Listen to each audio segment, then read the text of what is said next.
Hola, ahora sí. Bueno, buenos días a todos. Vamos a tratar de cumplir con los horarios. Ya tenemos unos minutitos, pero arrancamos entonces con la mesa número 1, que es Patrimonio Arquitectónico, Permanencia y Transformación. Y la primera exposición entonces está a cargo de Felipe Reino, de la Universidad Católica, Arquitectura y Ambientes de Aprendizaje, Colegios, Campus y Ecosistemas de Autoeducación. Y bueno, vamos a presentar entonces a Felipe. Mientras se acomoda en el atril, voy a leer una reseña personal. Es director desde el 2023 de la carrera de Arquitectura, Diseño y Ambiente en la Universidad Católica del Uruguay. Doctor desde el 2021 y máster desde el 2015 en proyectos arquitectónicos avanzados por la Escuela Técnica Superior de Arquitectura de Madrid, España. ETSAM UPM, arquitecto por la Facultad de Arquitectura de Diseño y Urbanismo FADU, UDELAR, en Montevideo desde el 2012. Docente asistente de proyectos del 2005 hasta la actualidad, en el taller de Marcelo Danza de la Facultad de Arquitectura UDELAR. Profesor adjunto desde el 2023 en PIAD, en la UCU, y profesor invitado del 2020 hasta la actualidad de la Universidad de Andrés Bello, Chile. Y bueno, entonces les damos la bienvenida, Feli. Adelante. Bueno, muchas gracias, muchas gracias. ¿Se escucha por ahí? Opa, demasiado bien. Bueno, nada, muchas gracias por la invitación. Antes que nada quiero agradecer a Amalia por la invitación. 10 años de estas jornadas me parece que es de celebrar y en realidad estoy muy agradecido que esté en este grupo selecto de invitados e invitadas. Y nada, ahora les voy a contar algunas cosas que tienen que ver con el diseño de la nueva carrera de arquitectura que también empezó aquí en la UCU. Entonces, son algunas preguntas que quiero plantear que tienen que ver con la enseñanza y los espacios de aprendizaje. Simplemente para introducirlos.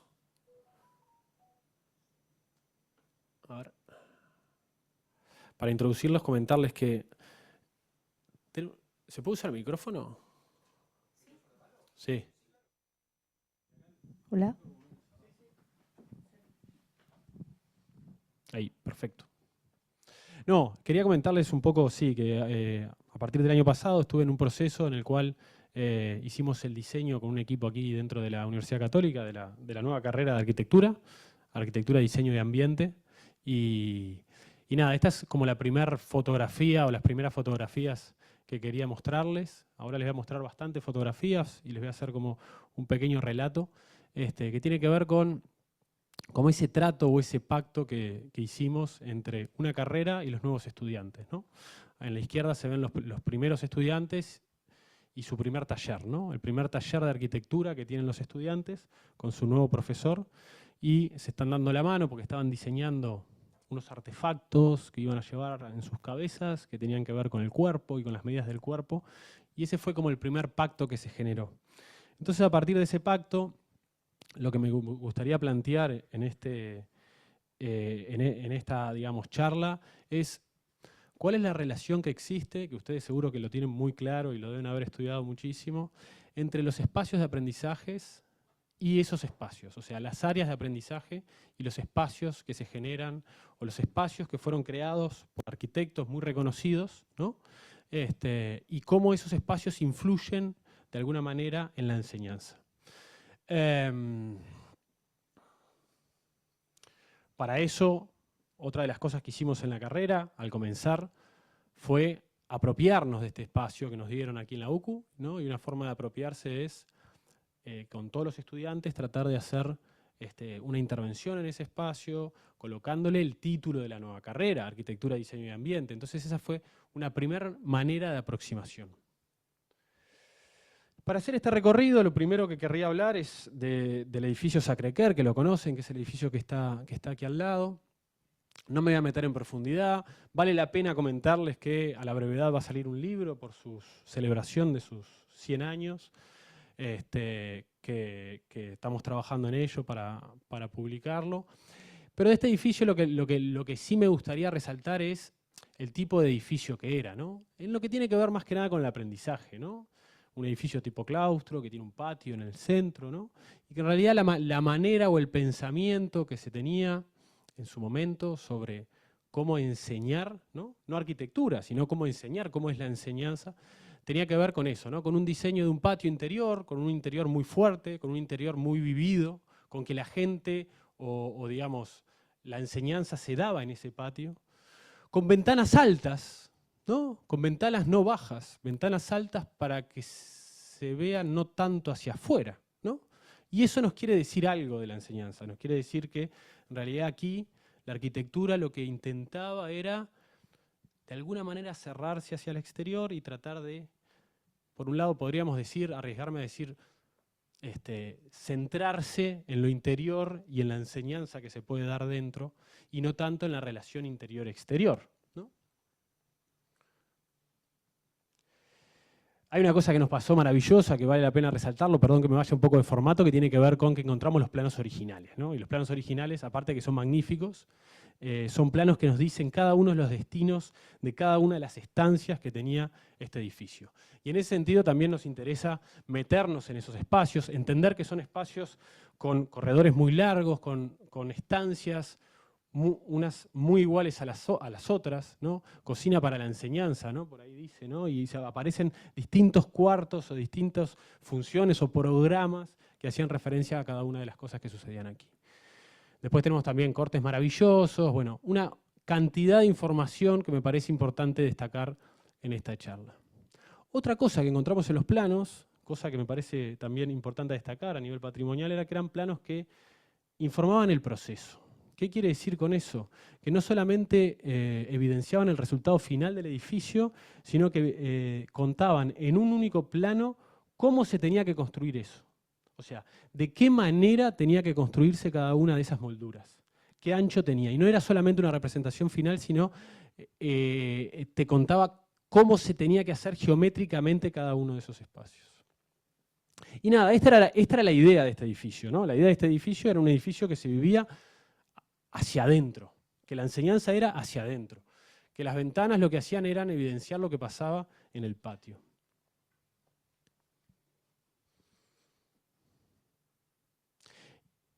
Y el objetivo, digamos, de enseñanza, en este caso era de mujeres, era un poco ¿no? Esta es la fotografía, es una fotografía que en realidad es muy bonita en ese sentido porque están todas juntas, patinando y jugando y se ve como esa energía de todas juntas haciendo una misma actividad. Después, por otro lado, nos podemos ir a otro tipo de edificios de enseñanza, ¿vale? En Inglaterra. Este tipo de edificios de enseñanza es en el cual, por ejemplo, la simetría de este edificio, la entrada de luz superior, los espacios infinitos, los corredores infinitos, los lugares para comer que se generaban también con esas espacialidades marcadas, con una simetría muy marcada.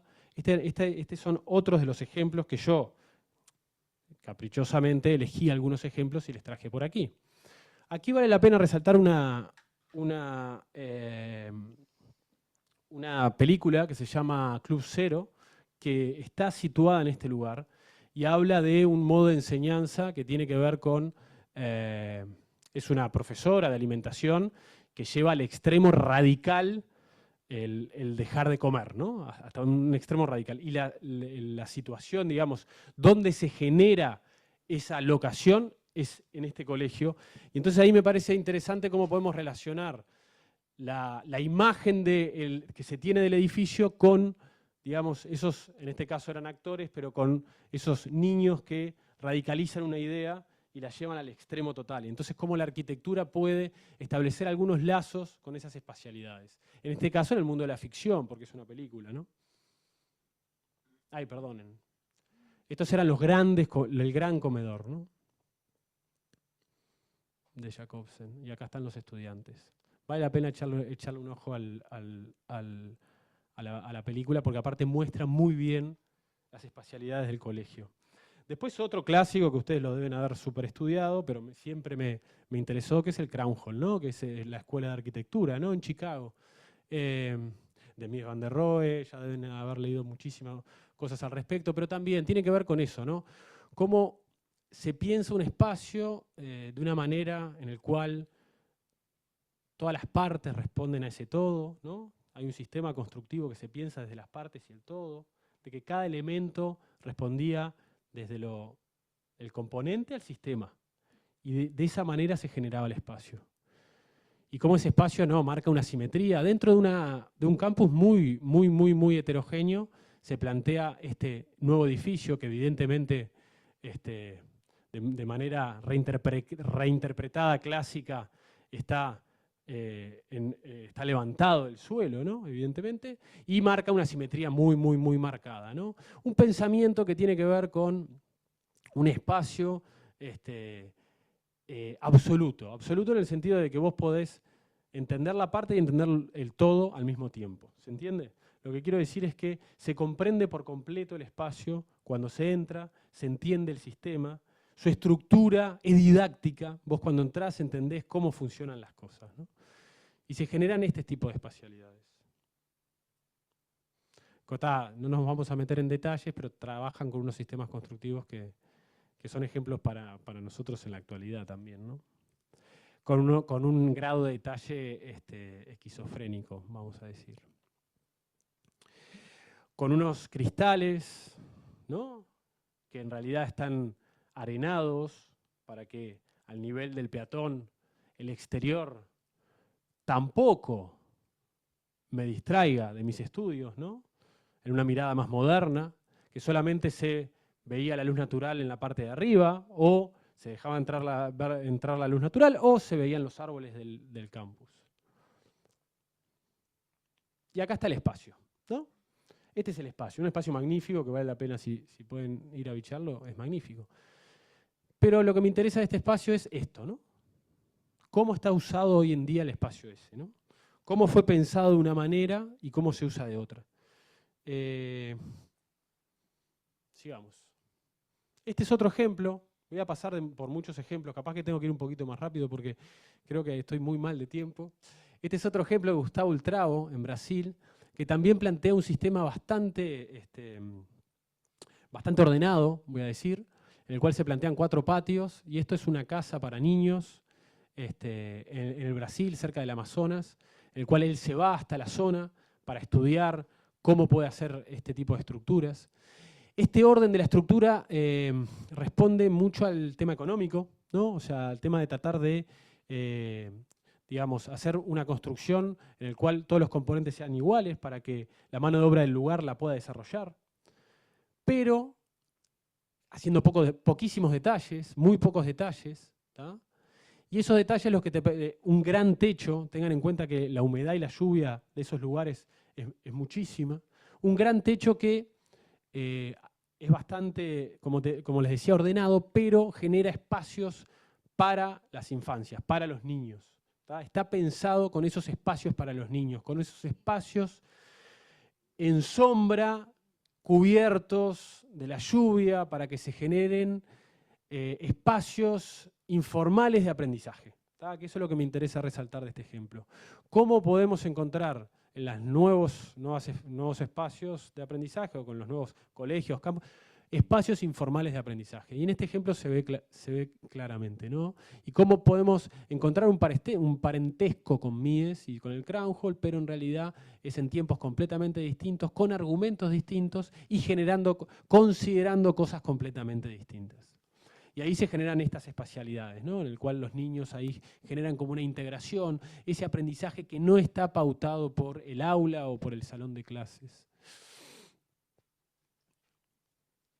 Vamos. Y ahí quedó parado el... ¿Le doy de nuevo? Ah, ahí está. Sigamos porque son muchos ejemplos. Acá están los patios en lluvia, acá están los espacios interiores para proyectar o hacer presentaciones, sus mesas, sus espacios como más cerrados. Tengan en cuenta que la temperatura en estos cerca del Amazonas en realidad es muy confortable, o sea, la aislación térmica es mínima, pero sí el tema de la lluvia.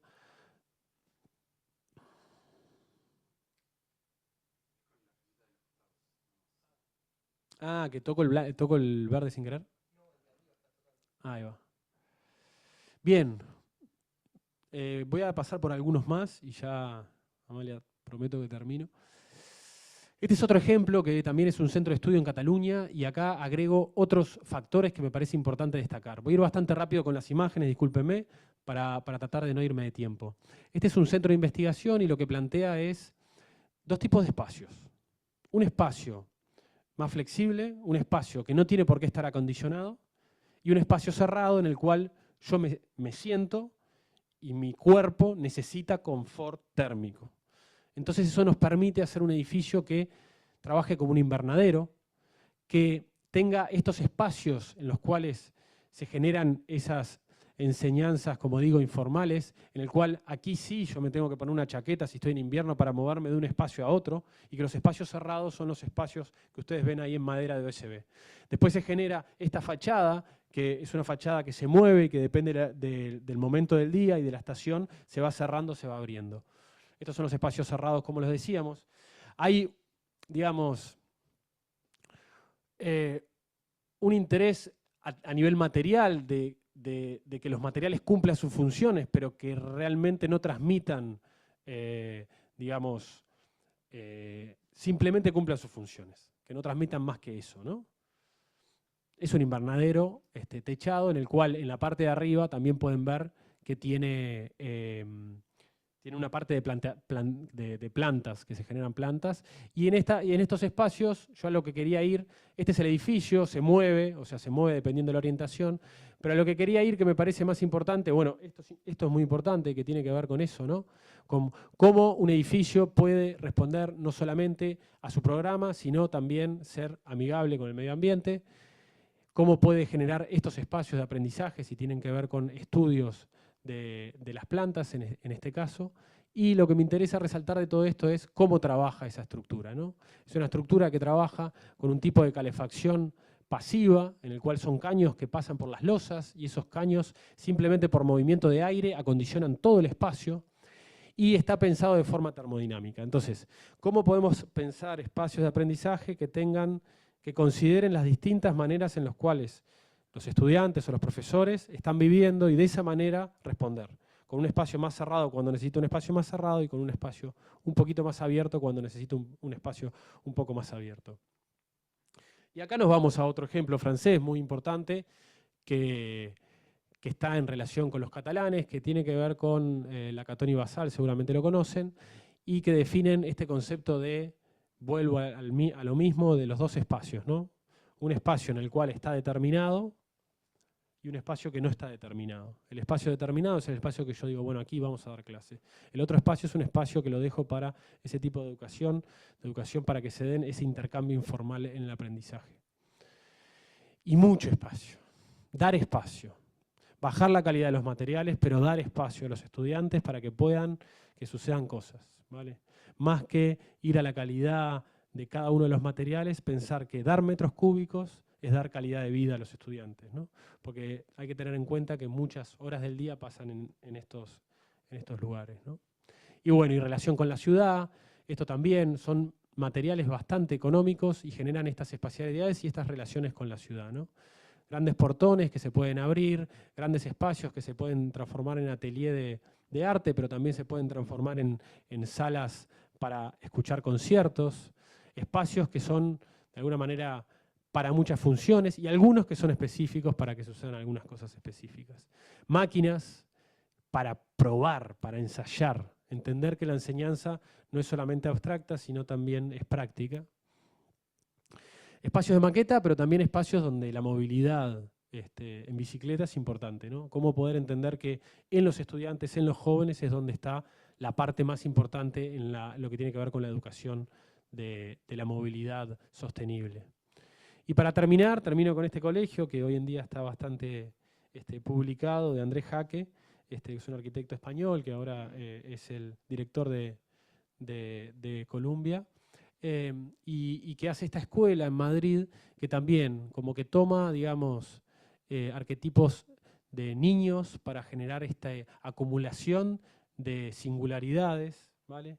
No la comprensión total del edificio, sino entender que un edificio, un espacio de aprendizaje pueden ser muchas singularidades una tras de la otra y que eso genera distintos espacios de aprendizaje en el cual no es necesario entender el todo, ¿vale? Para enseñar, ¿no? También tiene que ver con la forma de enseñar.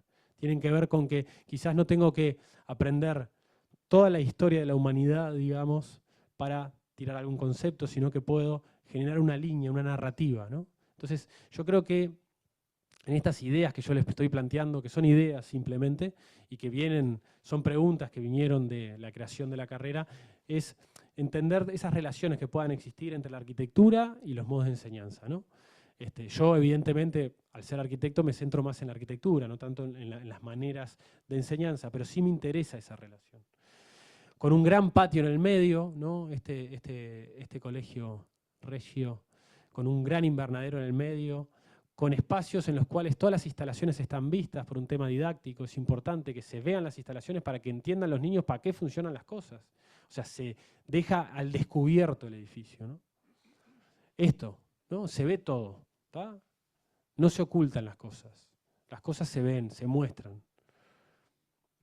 Y espacios singulares, espacios en relación con el exterior.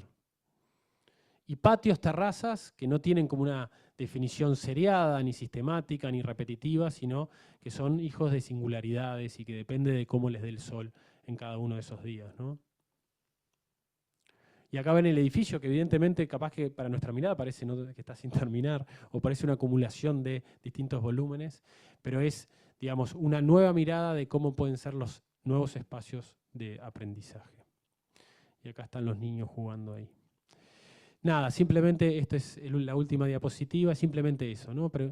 Plantear unas preguntas que tienen que ver con eso, ¿no? ¿Cuál es la relación entre los modos de enseñanza y los nuevos espacios de arquitectura que albergan, digamos, estos centros educativos? Gracias. Me pasé muchísimo.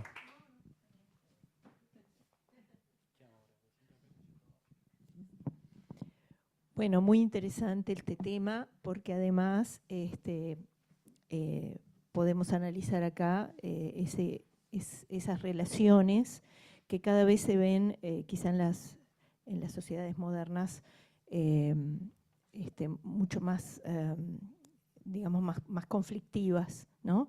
Generando en estos espacios lugares de interacción. Y la interacción es tolerancia, es bueno, compartir ideas, compartir espacios, compartir trabajos, y eso es parte sin duda de, creo que en nuestra facultad, yo no me formé en la facultad de la UDELAR, y creo que nosotros en aquel edificio tenemos muchos espacios de este estilo, ¿no? Lo cual habla de un adelantado como era Fernedo Siri, generando espacios más abiertos, generando espacios intermedios, donde muchas veces tenían que arriarnos para entrar a los salones porque nos quedábamos en esos, a pesar del frío y de todo, nos quedábamos en esos corredores abiertos y anchos, donde incluso se ven en épocas mejores, los chicos sacan sus mesas para trabajar en esos atrios, vendrían a ser, ¿no? Más que corredores.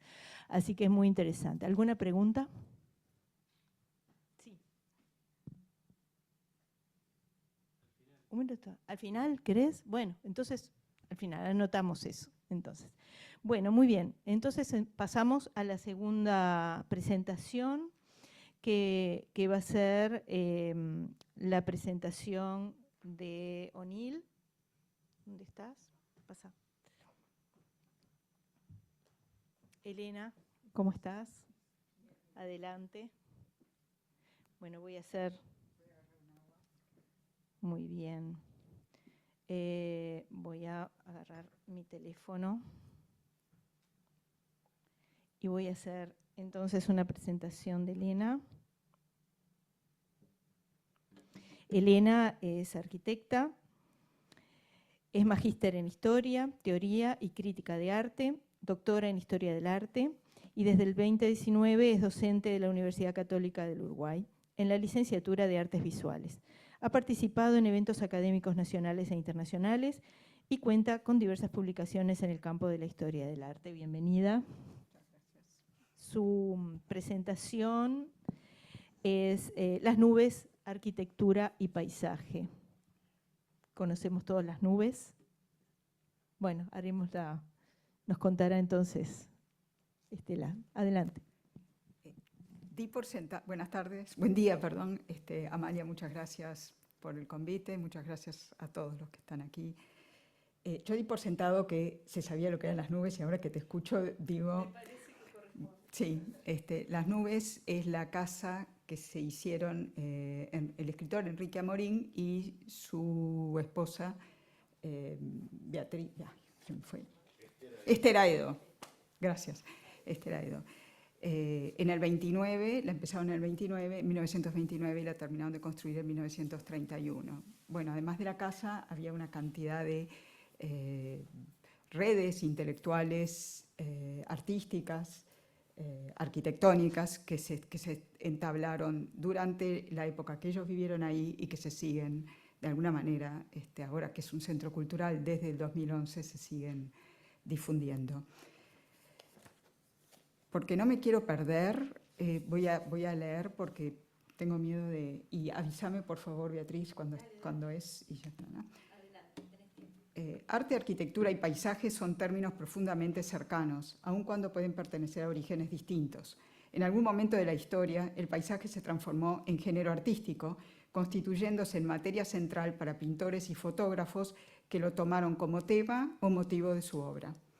Asimismo, el espacio físico que comúnmente denominamos paisaje, el paisaje natural, el paisaje del hombre, el paisaje de extensos horizontes o de horizontes restringidos, se transformó en la materia prima de otro tipo de actores, arquitectos, diseñadores, agrónomos, quienes generaron a su vez una nueva disciplina, el paisajismo o diseño paisajístico. Esa interacción cada vez mayor produjo una calificación del territorio humano, de sus valores culturales y, por supuesto, también de la estructura visual que lo define. En ese sentido, hay áreas y espacios productivos del país que han comprendido la fuerza sinérgica de este encuentro, fortaleciendo una mejor relación entre el paisaje y el arte. La historia del paisaje es la historia de cómo individuos y grupos humanos se comprometieron con este a través del tiempo. Sin duda alguna, el paisaje de Salto no escapa a esta lógica. Identidades incorporadas, el paisaje como forma material sensible sobre la que se actúa y que, a su vez, actúa sobre los seres humanos. El paisaje como desafío, como región de dominio y su relación con las emociones. La ciudad de Salto se destaca por arquitecturas de fines del siglo XIX y comienzos del XX de gran valor, mas también se destaca por un conjunto de arquitecturas modernas de alto nivel concebidas, entre otros por Daniel Armstrong, Carlos Rodríguez Fosalva, Francisco Lucas, José María Ambrosoni, José Scheps, Eladio Dieste y Gustavo Scheps.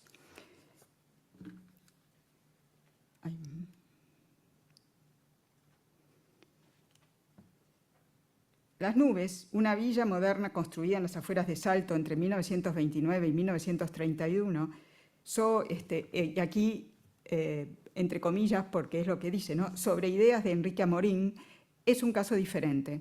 En 1929, el escritor y su esposa Esther Aedo iniciaron las obras del chalet Las Nubes, en Salto.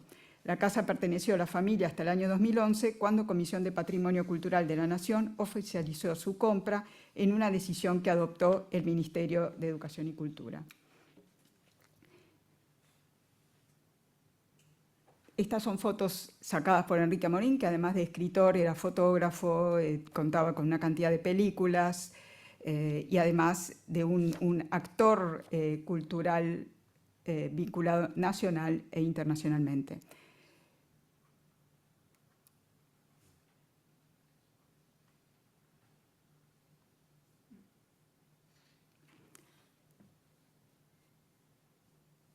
Se puede considerar un ejemplo del aporte de arquitectos y artistas que dialogaron con las tendencias europeas y buscaron innovaciones técnicas y formales.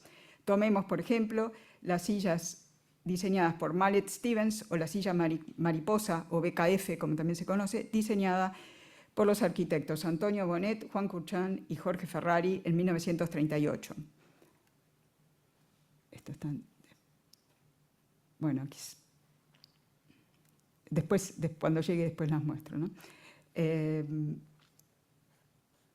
Mas también es de destacar su importancia como local donde se tejió una amplia red intelectual y artística internacional, lo que reivindica un lugar de destaque para la modernidad arquitectónica y artística regional, construida al mismo tiempo que la europea. Aquí también, en algo que se mencionó al principio, lo que es lo que entendemos por patrimonio, y de repente vestigios de eso que fue un tejido intelectual, una red intelectual, de la cual no siempre mantenemos presente o la tenemos en mente, ¿no? Por lo general lo que sobrevive son las arquitecturas, pero quiénes iban a esa casa, con quiénes dialogaban, a quiénes invitaban, quiénes frecuentaban, eso se va perdiendo. Y por otro lado, la noción de patrimonio como algo que es significativo para una comunidad, ¿no? Como que no necesariamente algo que haya quedado, que sea del pasado, sino de algo que es realmente significativo. Y creo que como ejemplo de eso,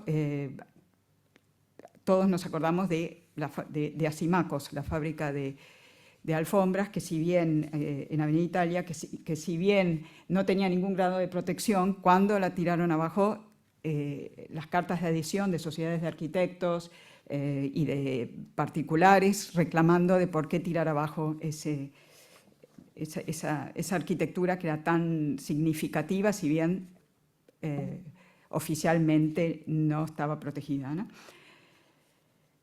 Las Nubes, sitio convertido hoy en un centro cultural, es el local donde se tejió, desde donde se tejió una amplia red intelectual y artística internacional, que incluyó, entre muchos otros, a Jorge Luis Borges, Guillermo de Torre, Horacio Quiroga, Victoria Ocampo, Rafael Alberti, Nicolás Guillén, Pablo Neruda, Ricardo Paseiro, Pablo Picasso, Roger Calois, Pedro Figari, el cineasta Mario Soffici e incluso Walt Disney.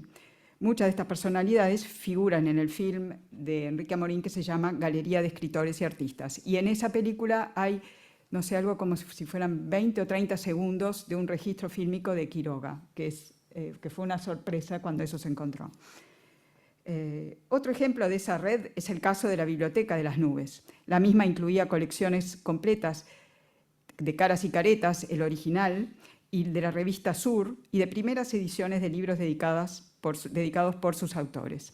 El chalet contaba con obras de pintores como Pedro Figari y Juan Manuel Blanes. Ambos están actualmente en el Museo de Bellas Artes de Salto, ambos cuadros que estaban ahí en la casa, en las Nubes, de Cándido Portinari, di Cavalcanti, 2 litografías de Picasso, que actualmente se desconoce el paradero de estas obras, un tapiz de Jean Lursat, mobiliario original diseñado por Robert Mallet Stevens, que son las sillas de jardín, Marcel Breuer, mesas y la silla Basili, Jorge Ferrari, la silla BKF, William Kienzle, la silla Safari, Thomas Lee, las sillas Ardinotac, luminarias con diseños de la Bauhaus, un mascarón de proa adquirido en una subasta de Londres, un automóvil Chrysler Windsor de 1954, equipamiento fotográfico y cinematográfico, así como gran cantidad de fotografías y películas, ¿no? La foto esta, hay otra foto también en la terraza del Hotel Carrasco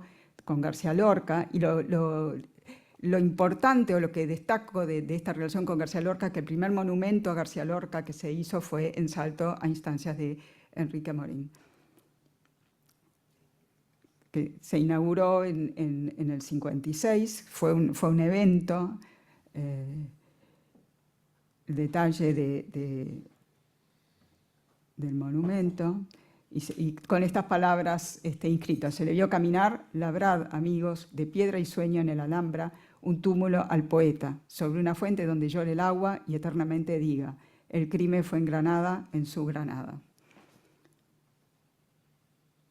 Este es el chalet Las Nubes, ¿no? Y calculista fue el ingeniero Antonio Teixeira Campos y los constructores José y Santiago Teixeira Campos, sobre ideas de Enrique Amorín, que eso está en una placa en la casa. Se dijo mucho tiempo que era a partir de un dibujo de Le Corbusier. Esther Aedo negó eso en una entrevista en los años, creo que fue en la década de 90, y enfatizó que era de Robert Mallet Stevens las ideas que habían tomado. Ellos, antes de hacerla, habían viajado mucho por Europa, eran amigos y se quedaban en la casa de un doctor de Alsace, y él vivía en un barrio donde había varias casas de Mallet Stevens, y si no estoy equivocada era la casa de Pierre Charrot. La casa del propio doctor era de Pierre Charrot. O sea que también esa curiosidad o ese mirar y ver antes de decidir qué tipo de casas se iban a hacer. Esto aquí, ahí, esa placa que está ahí, es el logo que hicieron, también diseñaron en su época, ¿no?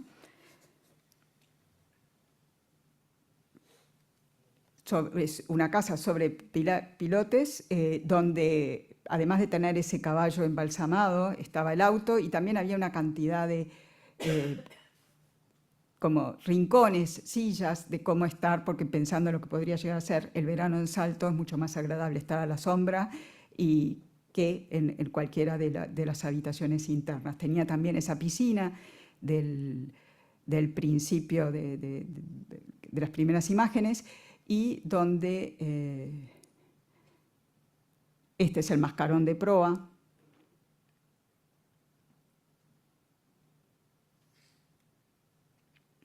Estas sillas, a ver, esta es la silla de Mallet Stevens, esta es la BKF, que es seguro que la han visto porque así es. Y esta de acá fue una adaptación que después hicieron para Enrique Amorín, porque por sus problemas de columna realmente le costaba bastante estar sentado en cuestiones más duras, ¿no? Este es el hermano de Enrique Amorín, en una de las sillas diseñadas por Mallet Stevens. Y enfrente, cruzando la avenida, está el parque, el Jardín del Descubrimiento, está el Parque Solari con el Jardín del Descubrimiento diseñado por Leandro Silva Delgado en el 86.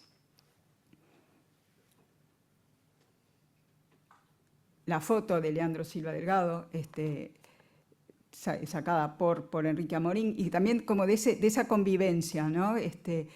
La casa, diseña el jardín una cantidad de años después de muerto Enrique Amorín. Al lado está la envasadora de cítricos de Caputo, de Eladio Dieste. La torre también en Salto, de Refrescos del Norte.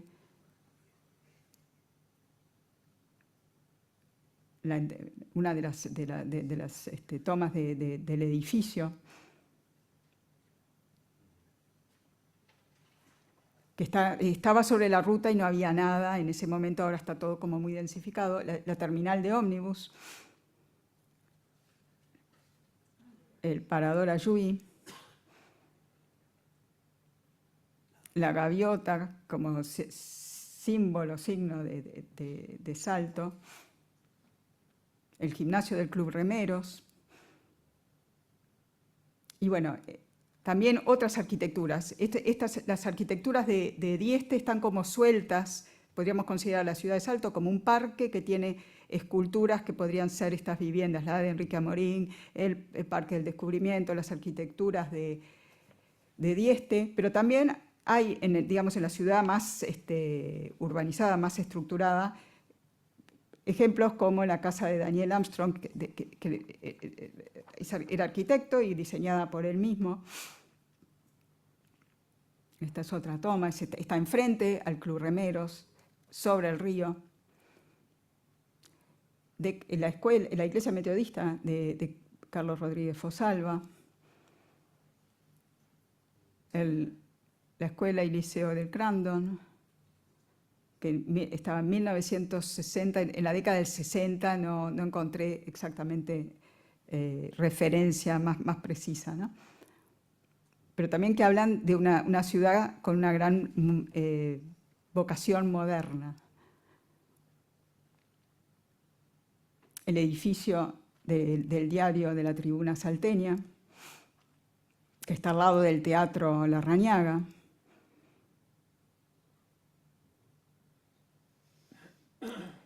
El Gran Hotel Salto, que, bueno, dice, por Arbeleche, Diguero, y con el cálculo de Walter Hill. Walter Hill fue quien calculó la Facultad de Ingeniería, entre otras cosas, ¿no?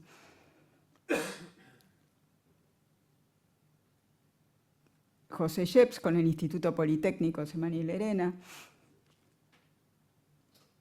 Hablando de espacios educativos, Felipe. La Regional Norte, construida y diseñada por su hijo, Gustavo Jeps.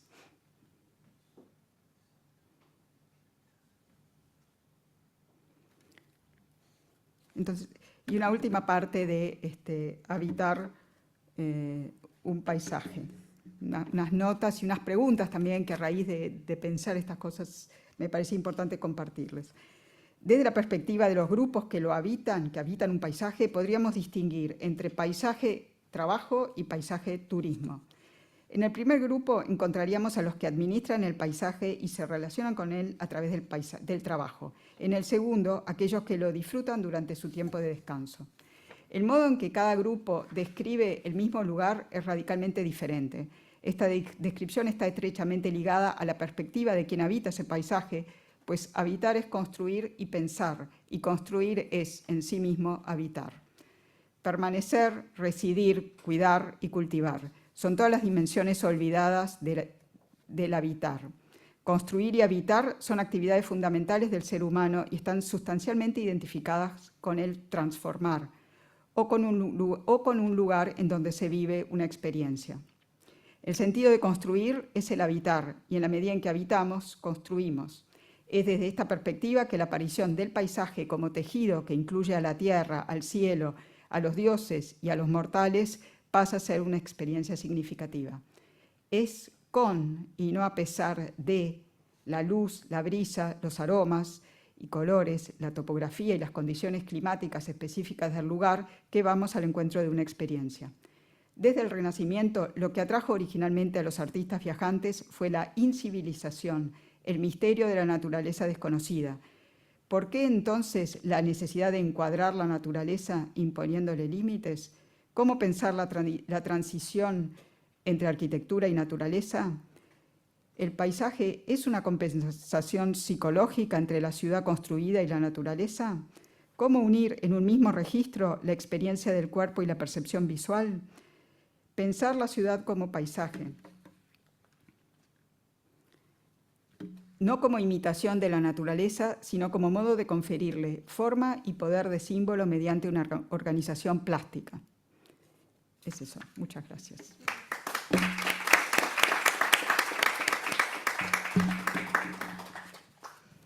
Hola. Bueno, muchas gracias, Estela. Sobre esto me gustaría hacer dos reflexiones. Una es la enorme, lo temprano que se generaban estas arquitecturas en Uruguay y en el interior, ni más ni menos. Estamos hablando de 1930 máximo, en un país que estaba muy conectado con las vanguardias de Europa y cómo se desarrolla. Había espacio para desarrollar estas líneas constructivas y estas líneas teóricas, porque ¿verdad? Ese espacio de habitar levantado del suelo, ¿verdad? Generando otros espacios intermedios que es llamativamente útiles y disfrutables. Pero también me gustaría, en este caso, más que nada, hacer pie en un concepto que manejaste, Estela, y que es el hecho de la conjunción de las miradas, de la materialidad y la no materialidad. Es decir, esta casa, el paisaje, que es ni más ni menos que la culturización de la naturaleza, ¿verdad? Conforma el patrimonio, eso conforma el patrimonio. Es decir, toda la carga que la materialidad puede edificar, pero conjuntamente con lo inmaterial, con el peso significativo que genera una construcción, en este caso habitada por un artista, por la generación de las redes que dieron lugar en ese espacio, se dieron lugar en ese espacio, y creo que eso es lo que vale realmente en la interpretación de ese sitio como eso, como un sitio patrimonial en toda su interpretación, ¿verdad? En toda su dimensión. Así que bueno, muchas gracias. No sé si habían preguntas, creo que Marta tenía. A ver, para. Pero teníamos a las 12, ¿está? Correcto. Bueno, adelante entonces. ¿Cómo lo organizamos esto? Hola Isaura, ¿me escuchás? Sí, aquí estoy. Vamos a hacer días. ahora un enlace para presentar a la siguiente expositora que nos acompaña desde México. Es Isaura González Godinier. Es arquitecta por la Facultad de Arquitectura de la UNAM, donde desde abril del 21 es la secretaria académica. Ha sido coordinadora de bibliotecas y secretaria técnica del Centro de Investigaciones en Arquitectura, Urbanismo y Paisaje. Realizó un máster en edición en la Universidad de Salamanca y es maestra de arquitectura con mención honorífica por la Facultad de Arquitectura de la UNAM. Ha sido ponente en varios congresos, es coordinadora general de la exposición Presencia del exilio español en la arquitectura mexicana, curada por Juan Ignacio del Cueto Ruiz Funes, inaugurada allá por 2014 en el Museo Nacional de Arquitectura del Palacio de Bellas Artes y que posteriormente fue exhibida en varias ciudades del país. Es curadora de la exposición Escenarios de Transformación, Arquitectos UNAM 1969-2017, inaugurada en noviembre del 2016 en el Museo Universitario de Ciencias y Artes de MUCA Campus. Miembro del Comité Curatorial de la exposición Arcadio Artis, Fuerza Sutil, inaugurada en el 2019 en el Museo Universitario de Ciencias y Artes MUCA Campus. Por más de 15 años colaboró en revistas especializadas de arquitectura, es editora independiente de libros especializados de arquitectura y construcción y fue responsable del área editorial de la Secretaría de Desarrollo Urbano y Vivienda del Gobierno del Distrito Federal desde el 2007 al 2009 y editora asociada de las revistas Obra y Ambientes del Grupo Editorial Expansión. Es miembro del Colegio de Arquitectos de la Ciudad de México, de la Sociedad de Arquitectos Mexicanos y de la Academia Nacional de Arquitectura. Adelante. Muy buenos días a todos, a todas. Pues es un gran gusto estar aquí desde México compartiendo con ustedes parte de esta investigación que les voy a presentar. Muchas gracias a Amalia Lejavitzer por la invitación y no sé si me pueden habilitar la pantalla para compartir. Porque no, para poder compartir la presentación.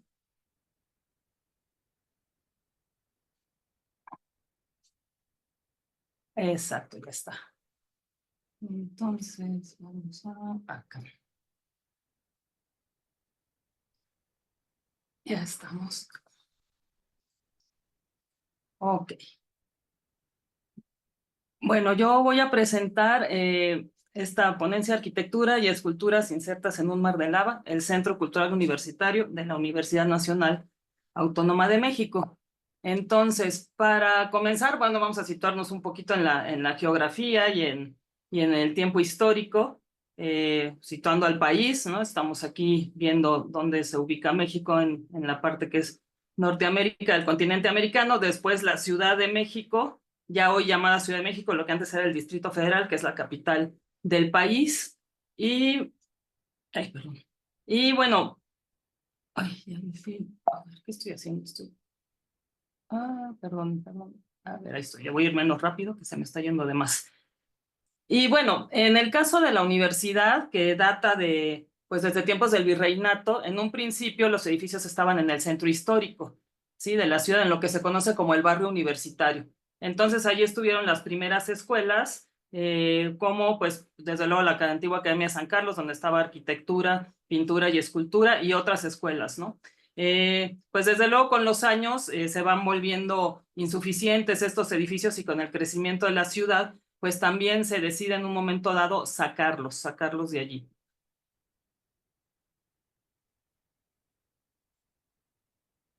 Y entonces la ciudad universitaria en los años, bueno, más bien en los años 40 se decide construir una nueva ciudad universitaria. A finales de los 40 el gobierno le dona a la universidad una serie de terrenos al sur. Ustedes verán pues el centro. Esta foto satelital es actual, pero desde luego no estaba en esa dimensión la ciudad. Entonces, cuando la universidad se mueve al sur, estaba aquello bastante lejos.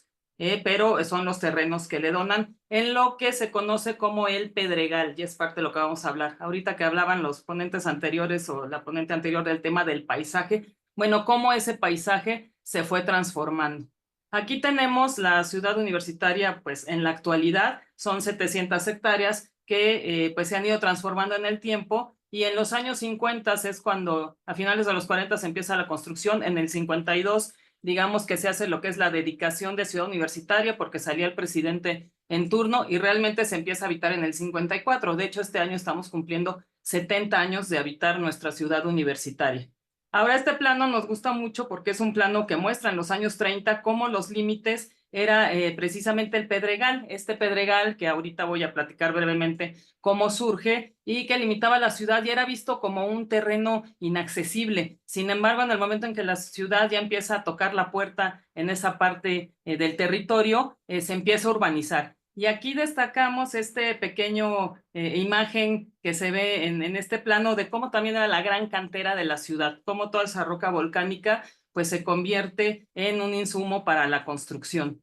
Ahora, ¿de dónde sale esta roca? Sale de un volcán que está en la parte sur de la ciudad del Xitle, en la Sierra Chichinautzin, que hace más de 2000 años hizo erupción, y de hecho esto llevó a que una de las grandes civilizaciones de la época prehispánica, que fue Cuicuilco, se tuviera que mover, ¿no? Esta era una civilización muy próspera, que pues anterior a Teotihuacán, anterior a Tenochtitlán, que se tuvo que mover pues precisamente por esa gran erupción. Aquí una pintura de Jorge González Camarena que recrea cómo habrá sido ese momento en que los pobladores empiezan a ver la erupción y tienen que salir de esa zona. Pues fue de los primeros centros ceremoniales en el Valle de México y se quedó destruido y abandonado hasta que también a principios del siglo XX, pues los arqueólogos, digamos que lo redescubren y empiezan estas exploraciones para pues, volver a tener este patrimonio que hoy ya está inserto en la ciudad. Bueno, el Pedregal realmente fue un ecosistema muy vasto que nos lo fuimos comiendo poco a poco. Estas eran las vistas en los años 40. Esto fue lo que vio en su momento el fotógrafo Armando Salas Portugal, lo que también vio Luis Barragán, el propio Diego Rivera, que se iban ahí a pasear, iban ahí de día de campo, y de hecho algunos empezaron a mudarse a San Ángel, que es una zona que colinda por ahí, ¿no? Aquí vemos a Luis Barragán y al pintor, el doctor Atl, que pues iban a hacer estas caminatas a finales de los 40, y pues precisamente Diego Rivera es el que plantea que ese territorio se puede urbanizar, y Luis Barragán es el que convence a una serie de inversionistas para hacer un fraccionamiento al sur, que es Jardines del Pedregal, pues una colonia vista como campestre en aquel entonces, pero que se convirtió en una colonia de alto nivel económico. Por aquí ya empiezan a salir también los artistas, todo vamos a ir viendo más adelante cómo van trabajando juntos, en este caso Matías Geritz, que fue un artista que llegó en los años 40 también, pues huyendo de la guerra, y que lo invitan a México primero a la Escuela de Arquitectura de Guadalajara y luego ya se integra en la UNAM, y pues es alguien que vino a cambiar de forma muy importante el pensamiento del arte y de la arquitectura con todo el tema de la arquitectura emocional.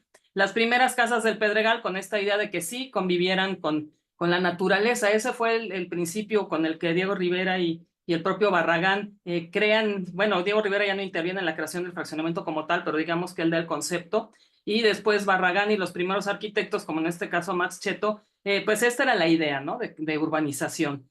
Bueno, simultáneamente se le ceden a la universidad los terrenos junto a Jardines del Pedregal, y esta pues es la presentación del proyecto al presidente de la República y su gabinete en marzo de 1947.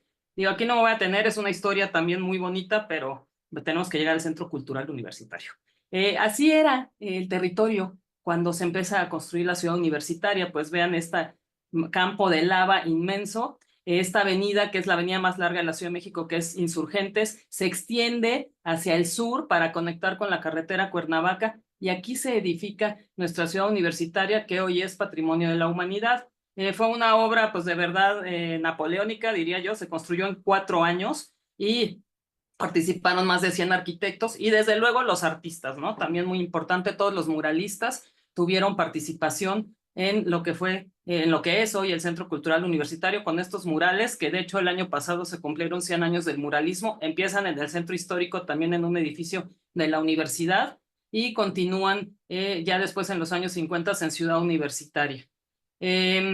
Bueno, pues todo este movimiento ha sido muy importante y pues ahora hay estudios interesantes que han hecho los investigadores en torno al muralismo. Bueno, la ciudad universitaria, esto lo dijo el rector, se levanta en un lugar marcado por el destino, el Pedregal, que fue el asiento de una civilización milenaria y ahora será la sede de la cultura del porvenir. Sin embargo, obviamente esto trae un crecimiento urbano y entonces se empiezan a extender la ciudad en torno a la universidad, ¿no? Se detona la expansión urbana. Parte pues de lo primero también que ocurre son las Olimpiadas de México del 68, se extienden las vialidades, lo que es el anillo periférico, que también se había construido la primera etapa en los 50, ya para el 68 se extiende hacia el sur para conectar los recintos olímpicos y atraviesa este paisaje, este gran paisaje de lava, y pues para conectar el Estadio Azteca, la pista de canotaje, que están más al sur de la ciudad. Se crea la Villa Olímpica, que es este conjunto que ven ustedes en primer plano, y la universidad está aquí al fondo, ¿no? Entonces, pues vean, hoy todo esto, bueno, gran parte de esto ya está urbanizado, pero ahorita también vamos a platicar. Otro tema importante es que en los años 70, ya estamos llegando a los 70, hay una gran invasión urbana en la zona oriente de la universidad. Pues más es considerada la invasión urbana más grande de Latinoamérica, más de 100,000 personas se asentaron de un día para otro. Y bueno, también el país venía de conflictos importantes, ¿no? Ya habíamos tenido el movimiento estudiantil del 68, ya pues había un crecimiento urbano enorme y entonces pues hay grandes retos para la universidad. Sí, la universidad tuvo problemas muy fuertes, esto a finales del 68, al principio de los 70, y aparte ya había crecido en población, fue diseñada para 25,000 habitantes, que por supuesto para mediados de los 60 ya estaba rebasado, pero también era un epicentro cultural, sigue siendo un epicentro cultural muy importante. Mucha gente de provincia se venía a estudiar a la Ciudad de México y pues realmente se convierte en un gran epicentro de la cultura en México. Ahora, llega en los años 70 el rector Guillermo Soberón y tiene que enfrentar todos estos problemas de cómo va a estabilizar a la universidad después del movimiento estudiantil y de los problemas con los trabajadores, ¿no? Se crean los sindicatos también en este tiempo.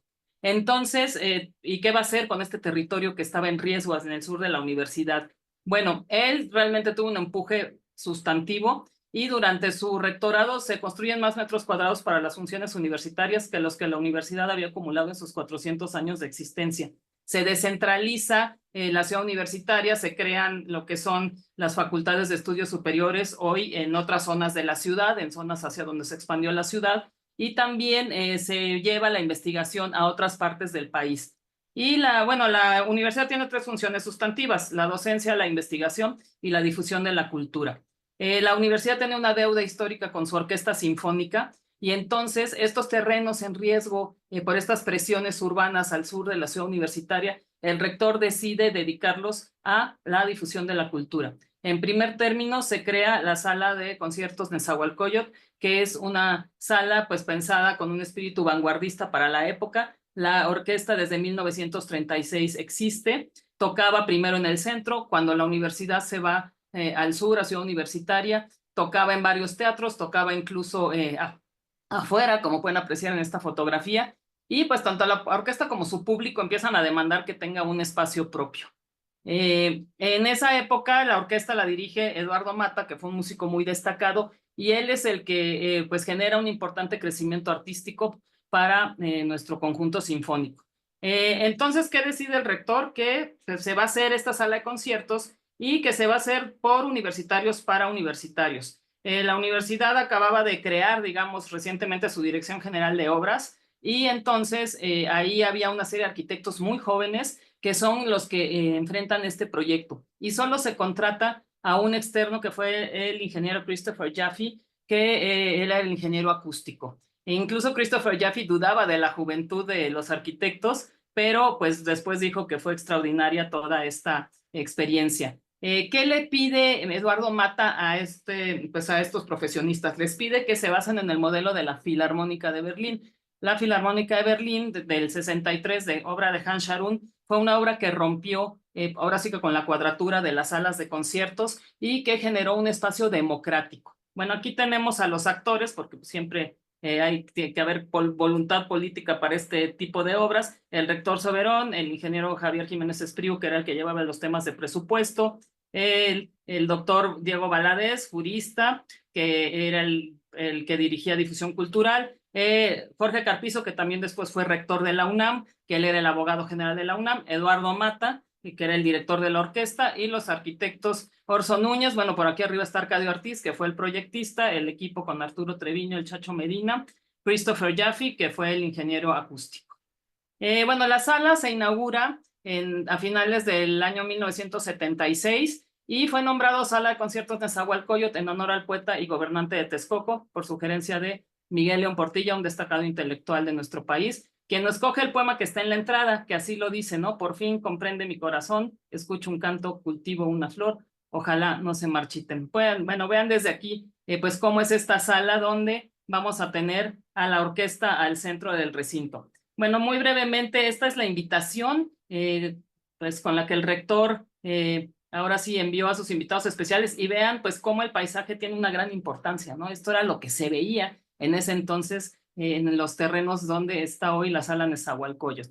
Pues nuevamente nada más recordar, este paisaje fue el que se vio, así estaba a finales de los años, bueno, en los 40 y esto ya en los 50, la ciudad universitaria, y cómo se tiene que crear un plan de rezonificación porque la universidad ya no cabía. Entonces se plantea un primer plano, que es lo que hoy es la zona que se declaró Patrimonio de la Humanidad, que es el conjunto original de, digamos, de los años 50, 54. Después esto que se ve con el número 6 y el 4 es lo que se extiende y se crea una ciudad científica porque se tienen que ir moviendo facultades a otras zonas por el crecimiento de la población estudiantil, y se destina este perímetro al Centro Cultural Universitario.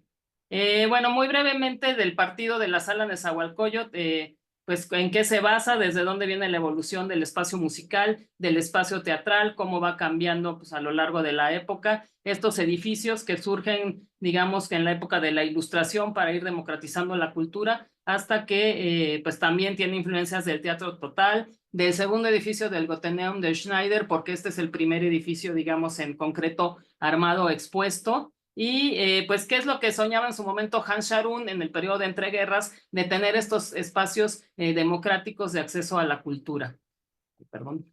Esta es la sala, la Filarmónica de Berlín, que es el modelo que les piden seguir, y esta es una maqueta de la época donde primero estaba todas las salas juntas, porque este es un conjunto que tiene cines, tiene teatros, tiene una biblioteca, pero después decidieron, precisamente para proteger el territorio por un lado y por otro porque ya terminaba el primer periodo del rector Soberón, hacer primero únicamente la sala de conciertos.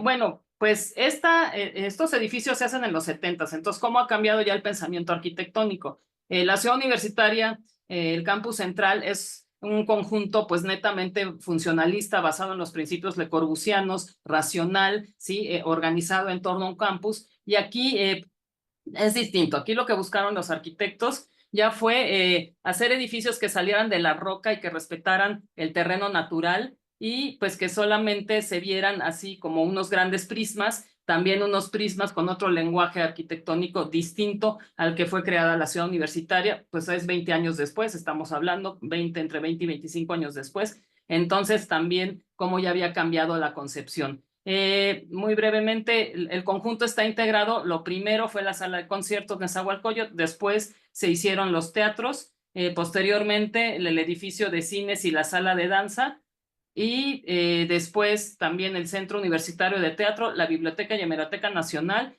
y paralelamente también los artistas, un grupo de artistas empiezan a trabajar en lo que es el espacio escultórico y el Paseo de las Esculturas, todo bajo el mismo principio, respetar la geografía del lugar y que es el Pedregal, ¿no? Entonces se va dando también esta época ya donde la ecología empieza a tener una mayor preponderancia. La sala, bueno, el conjunto está ordenado en torno a 3 grandes ejes. Esta es una avenida muy importante en México, Avenida de los Insurgentes. Se crea una franja de amortiguamiento para aislarla del ruido de los vehículos automotores, y pues posteriormente aquí se desplaza, se organiza todo el conjunto. Lo primero, que fue la sala de conciertos, definió la ubicación de todo lo demás, porque encontraron un hueco en la roca y decidieron que ahí se podía construir también para aprovechar ese hueco natural para la isóptica. Y el elemento en el que ordena todo esto, ay, que lo tapé con el letrero, ¿verdad? Es la plaza. Hay una plaza aquí que, pues, Juan Benito Artigas, que fue un destacado investigador de la Facultad de Arquitectura,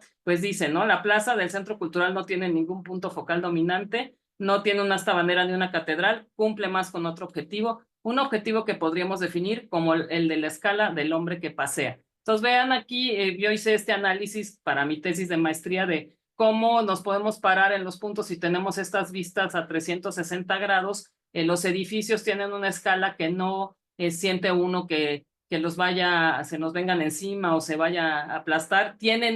Fueron pensados con estas visuales lejanas hacia los volcanes, hacia la Sierra Chichinautzin, que ahora nos sorprendemos cuando hay buenos días de verlos, y pues los deberíamos de ver siempre. Y empieza a haber una serie de esculturas, que aquí son las que están marcadas con E1, E2, E3, que después se van a expandir hacia lo que es el espacio escultórico.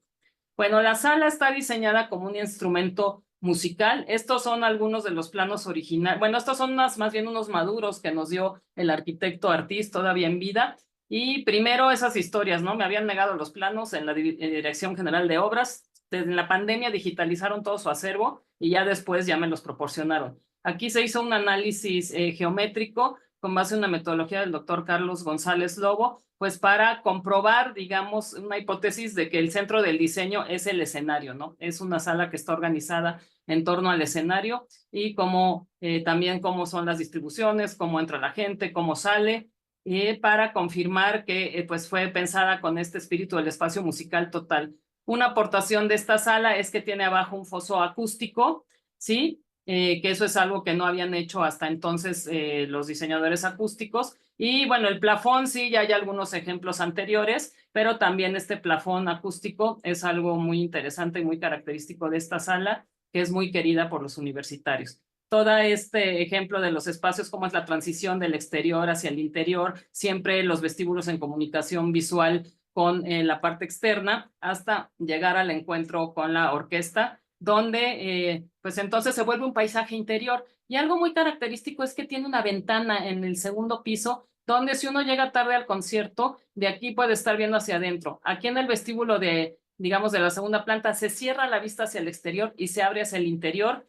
Pues yo considero que esto es una aportación de esta sala porque no he visto yo un ejemplo anterior donde haya una visual hacia el interior de la sala de conciertos. Aquí parte de los análisis de que en cualquier punto donde uno se siente, ves perfectamente y escuchas perfectamente. Y el origen del diseño, pues precisamente es el plafón acústico, ¿sí? Donde pues tienen estas formas de carátulas y en fin, para todo el tema de la transmisión del sonido. Bueno, este edificio es una arquitectura brutalista, 70s estamos hablando, y se hubo que fabricar una cimbra metálica especial para los entrantes y salientes del estriado, modulada para colar los paneles de 240 metros de altura. Yo tuve la suerte también de entrevistar al ingeniero Roberto Ruiz Vilá, que fue el residente de la obra. Entonces, varios todavía los pude entrevistar, algunos fallecieron ya en el camino, pero aquí podemos ver los planos. Y este concreto muy característico que también, pues, en el primer lugar donde se utiliza este tipo de acabado es en la escuela de Yale por Paul Rudolph. Y entonces también como los arquitectos estaban, pues, viendo, ¿no? Cuáles eran las novedades o cómo eran las tendencias arquitectónicas del momento. También, pues, participaron mucho tanto Mata y después Jorge Velasco, que fue también director de la UNAM, en ir probando. Me decía el arquitecto Orson Núñez que él se sentó en todos los asientos, ¿no? Para ver que el sonido de veras estuviera transmitiéndose bien, e incluso hicieron algunos ajustes después de la inauguración. Bueno, aquí a través de este análisis geométrico ver cómo es la estructura de esta sala y también cómo son todos los elementos acústicos, porque todo va en relación una cosa con otra. Trabajaron de la mano los ingenieros con los arquitectos, con el ingeniero acústico. También las hijas de Arcadio Artiz recordaban que ellos vivieron a finales de los 60s en Barcelona en este conjunto que pues tiene un acabado, digamos, una textura similar en los muros a los de la sala de conciertos Nezahualcóyotl. Entonces, ir buscando esas referencias para encontrar esta genealogía.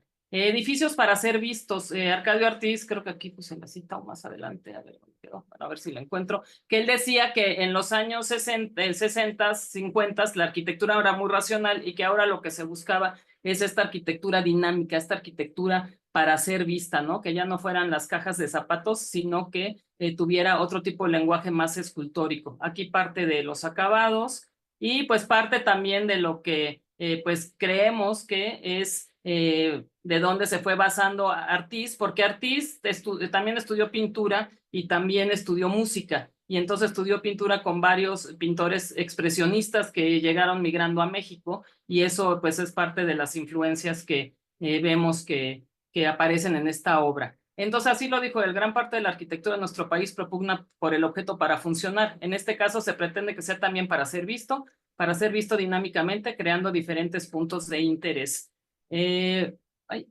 Aquí las vistas interior, podemos ver exterior, interior. Bueno, al rato vamos a ver en unos momentos cómo esta vista hoy ya no es posible porque aquí se construyó el Museo Universitario de Arte Contemporáneo y entonces cómo han ido cambiando estas relaciones visuales. El interior prácticamente está igual, todas las remodelaciones que le han hecho le agregaron unos barandales nada más, pero esto sí no tiene ningún cambio. Bueno, el exterior del edificio como tal tampoco, lo que tiene cambio más bien son las visuales entre edificios. Bueno, también hay que mencionar que este conjunto se termina de construir cuando la universidad cumple sus 50 años de autonomía. Entonces fue un momento político importante en el que pues el gobierno apoyó la construcción de estas obras, el gobierno federal, y se pudo terminar de construir todo el conjunto universitario. Aquí vemos el resto de los edificios, lo que son en la diapositiva anterior los teatros, en esta el edificio de los cines, de la sala de danza y de las propias oficinas de difusión cultural, recintos de verdad donde hay una vida muy intensa y pues por ahí dice la directora de difusión cultural que suceden milagros todos los días en este conjunto, que pues la verdad es maravilloso, ¿no? Aquí vemos parte de la Escuela de Teatro y vemos cómo fue después la biblioteca y la Hemeroteca Nacional, que también ha ido creciendo, y pues esta era la idea de los arquitectos, ¿no? Ir sobre este manto de lava, caminando e ir conectando estas visuales. Ahora, este es un símbolo de la cultura universitaria. Desde el día que se inaugura la sala de conciertos ha sido adoptada y la llamamos cariñosamente la NESA, entre la comunidad universitaria y también pues entre la sociedad, porque realmente es un conjunto que la sociedad, sobre todo la población del sur de la Ciudad de México, va muchísimo a pues a toda la oferta cultural. Fue publicada en varias revistas de la época y pues a lo largo del tiempo, por ejemplo, aquí cuando cumplió 40 años, dice Surca, el tiempo, nave de concreto y alma acústica, ¿no? Entonces, tocan 3 orquestas allí, la Orquesta Filarmónica de la UNAM, la Orquesta Sinfónica de Minería y la Orquesta Juvenil Eduardo Mata, más invitados que pueda haber en determinadas partes. Bueno, complemento o más que complemento, paralelamente a este conjunto, pues también surge lo que es el espacio escultórico y el Paseo de las Esculturas. En este caso, obras realizadas por 6 artistas universitarios que eran profesores en la Escuela Nacional de Artes Plásticas y que se acercaron al rector y en su momento ya a Jorge Carpizo, que ya era director de Humanidades en el segundo periodo del rector Cebrón, y le dijeron, pues los artistas queremos participar, ¿no? Nos han relegado, ¿dónde estamos? Y pues Jorge Carpizo tuvo esa visión y le propuso al rector que también tuvieran un espacio en esta zona. Para ello, nada más recordar cómo el Pedregal, desde años atrás, pues había sido una fuente de inspiración para los artistas, desde la época, digamos, del naturalismo, que por aquí no traigo cuadros propiamente de José María Velasco, pero sí posteriormente a esa época de Luis Nishizawa, como este que podemos ver, donde este paisaje pues empieza a ser notado por los artistas y lo empiezan a poner también en la escena, ¿no? En este caso una obra de... Isaura, ¿Sí? tendríamos que ir redondeando por el tiempo, así que Sí, te claro que agradecemos. sí. Ya voy a terminar, muchas gracias. En este caso, el Ajusco, visto desde el Pedregal de San Ángel, ver estas obras que preceden al espacio escultórico, la Ruta de la Amistad, ¿sí? Y estos son los artistas que participan en lo que es el espacio escultórico, aquí cuando están buscando el terreno con las autoridades, Y bueno, participaron 6 artistas: Federico Silva, Helen Escobedo Erzúa, Manuel Felgueres, Matías Gueris y Sebastián. Y aquí les voy a mostrar muy brevemente los planos, la etapa de la obra. Sí, esta obra acaba de recibir el premio Carlos Carpa para el Giardino que otorga la Fundación Benetton. Y pues esto es una oportunidad de volverla a poner, digamos, en el mapa, ¿no? Y sobre todo porque ahorita solo se abre entre semana y en fin, hay todos unos temas ahí. Gracias a esta obra se empieza a declarar la Reserva Ecológica del Pedregal de San Ángel. Y bueno, luego ha habido otra serie de sucesos en torno a ella, como que se han construido edificios que han obstruido las visuales, pero pues voy a terminar con esta parte donde se le otorga el Premio Internacional Carlos Carpa en abril pasado al espacio escultórico, ¿sí? Por precisamente ser pues a sitios particularmente ricos en valores con la naturaleza, la memoria y la invención, ¿no? Entonces, pues hasta ahí lo voy a dejar para que podamos platicar y pues la conclusión es que estas 2 obras, digamos que se hacen de forma paralela, se hacen con esta idea de respeto a la naturaleza que se ha declarado esta parte de nada más para una última diapositiva que me gustaría, cómo se ha ido modificando el entorno, ¿no? En torno a ello, pero pues finalmente sigue conservando su esencia, los edificios que se han construido posteriormente, que son estos que les muestro en esta diapositiva, pero pues de alguna forma se sigue conservando la esencia de este centro cultural. Esta es la Reserva Ecológica del Pedregal, este es el centro cultural donde todavía se puede construir y pues de pronto han salido cosas o edificios que no nos gustan del todo, pero no ha perdido su esencia. Y la idea central de lo que hemos comentado es que el campus central es patrimonio de la humanidad. Sin embargo, el centro cultural está dentro de lo que es el área de influencia, pero no está tan protegido como está el campus central. Entonces, pues también es un conjunto que tendría que, ahora sí que jalarse esta cobija de protección para que pues no se vaya a alterar en el tiempo, ¿no? Y muchísimas gracias y ahorita les comparto la pantalla para mostrar un Ahora poco bien, bueno, algo de este centro cultural. muchísimas gracias, Isaura. Voy a abrir un pequeño espacio de consulta, si existe, sobre este tema. Yo quisiera hacerte una pregunta que me quedó colgada sobre la utilización del antiguo barrio universitario, porque todo este proyecto evidentemente generó una nueva centralidad. Y entonces, ¿qué ocurrió con el espacio original? Pues en la actualidad todos los edificios están en funciones. Digamos que hay algunos que son dedicados para escuelas de posgrado o temas de educación continua y sobre todo temas de cultura, ¿no? Tenemos lo que era la Escuela de Ingenieros, el Palacio de Minería. Son edificios realmente desde el punto de vista patrimonial muy, muy relevantes. Entonces se han ido restaurando y las distintas escuelas que siguen, digamos, teniendo la potestad de ver qué pasa dentro de estos edificios, pues proponen programas para que continúen vigentes. Perfecto, bueno, muchas gracias. Muchas gracias por tu intervención, muy, muy ilustrativa. ¿Alguna pregunta para, digamos, vamos concluyendo toda esta mesa y vamos a abrir entonces para los espacios de preguntas que había sobre no solo esta, sino las ponencias anteriores. Marta, ¿tú querías? Yo tenía una pregunta para Felipe. Bueno, muy interesante tu ponencia. El tema para mí tiene 2 versiones más.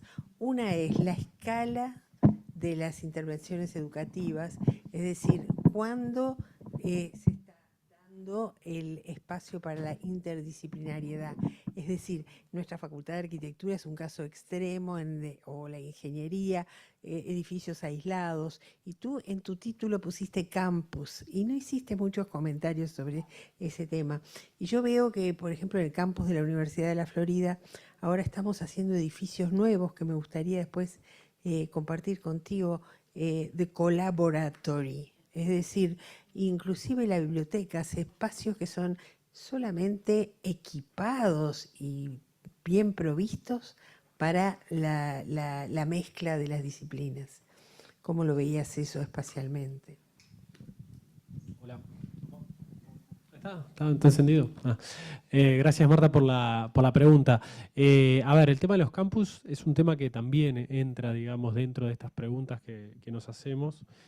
Justamente esos campus, yo también tuve la oportunidad de estudiarlos en la tesis, el de la UNAM y el de Caracas, porque fueron expuestos en una exposición en Latin American Construction en el 2015 en el MoMA, entonces también fueron objeto de estudio, entonces por eso el tema de los campus también es un tema que a mí me interesa.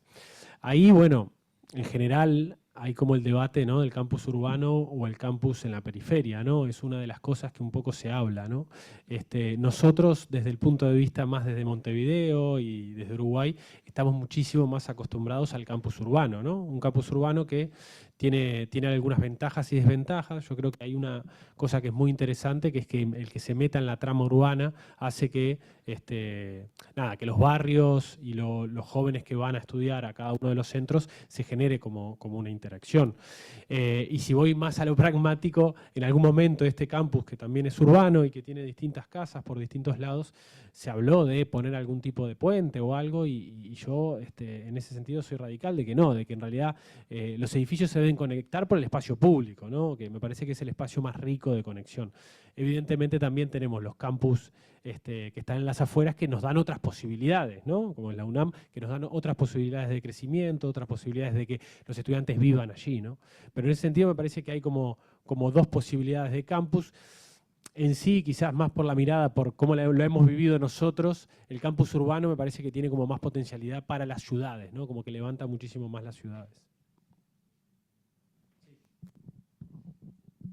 Sí, en eso de los campus también me parece interesante como poner como contrapunto a lo que podría ser el campus de la UNAM, la Universidad Federal de Río de Janeiro, que la sacaron del centro de la ciudad, construyeron un campus nuevo afuera, no hay residencia de estudiantes, es en una zona súper complicada, que tenés acceso por la línea Vermelha, cualquier tipo de accidente que hay se bloquea eso, y además está muy cerca de zonas muy conflictivas como es la favela do Alemão.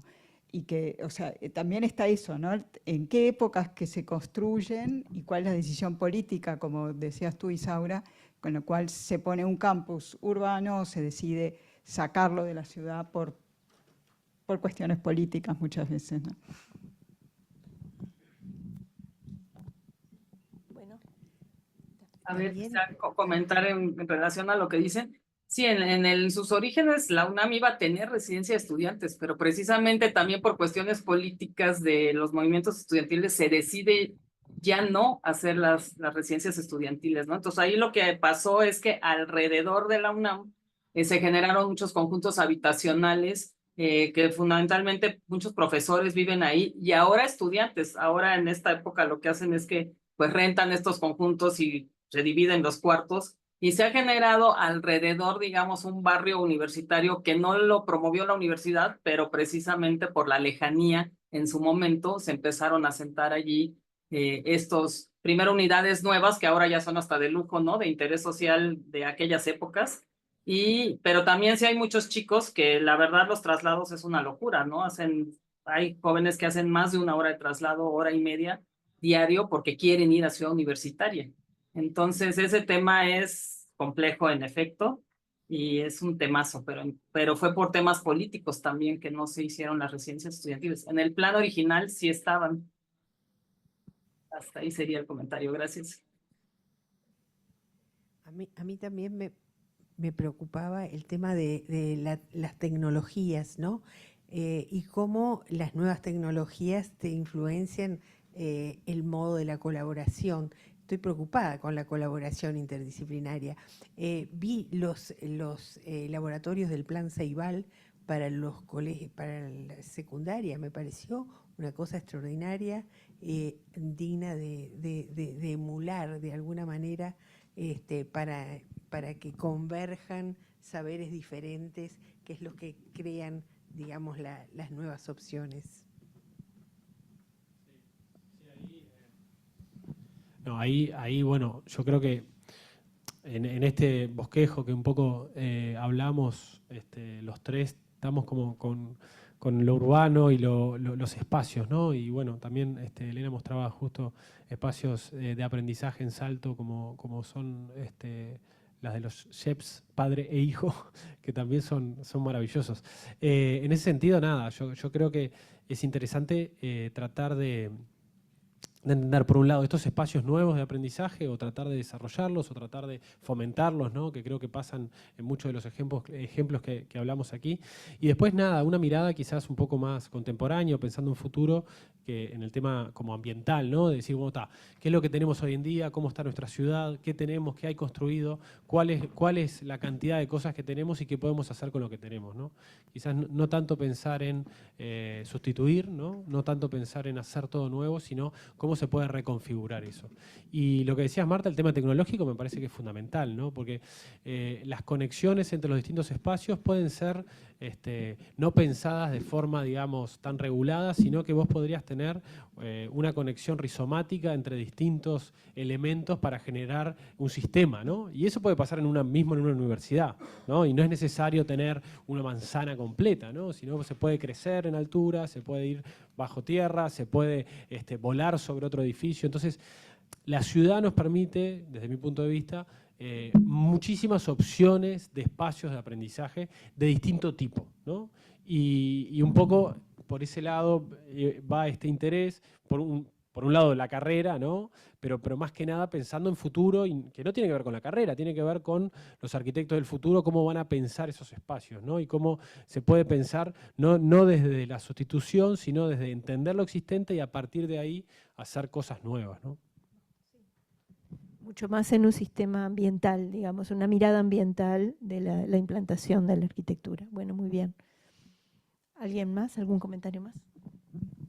Un poco como pegando carona a lo que decías tú y la pregunta de Marta, ¿no? También ahí hay las escuelas hechas por Dieste, con el sistema de Dieste, creo que son como 171 que hay en el Uruguay, ¿no? Entonces es como una imagen que cuando vemos las bóvedas y también cómo empiezan a funcionar de repente como un referente o un imaginario de centros de educación y construidos con materiales que son amables o, ni que hablar, baratos, y que implicó un desarrollo de una tecnología que fue de punta en una época bueno, que se construía la Facultad de Ingeniería, ¿no? Como que se iban pensando, son como distintas líneas de pensamiento que podrían articularse. Sí, en ese aspecto me gustaría mencionar una obra un libro del arquitecta alemán que trabajó en lo que le llama ella, se llama así el libro, Hilos Rotos, y que genera la mirada sobre el hilo conductor cultural entre lo anterior, el durante y el futuro, ¿verdad? El presente y el futuro. Y la fragilidad que tienen esos hilos cuando a veces irrumpe tecnologías nuevas y elementos nuevos que hay que incorporar, porque nadie está pensando en volver a la piedra o al ladrillo en una forma tradicional, sino como nos enseñó Dieste, ¿no? A remirarlo, reinterpretarlo y reutilizarlo como un hilo de conducción, ¿verdad? Bueno, y nosotros ya estamos en hora. Te vamos a agradecer, te liberamos, Isaura. Muchísimas gracias por tu exposición y gracias también a Estela y a Felipe. Y muchas gracias a ustedes por estar presentes hoy. Y les recordamos que 13:30 arrancan de nuevo con la segunda mesa. Así que bueno, los esperamos por acá. Muchas gracias. Muchas gracias.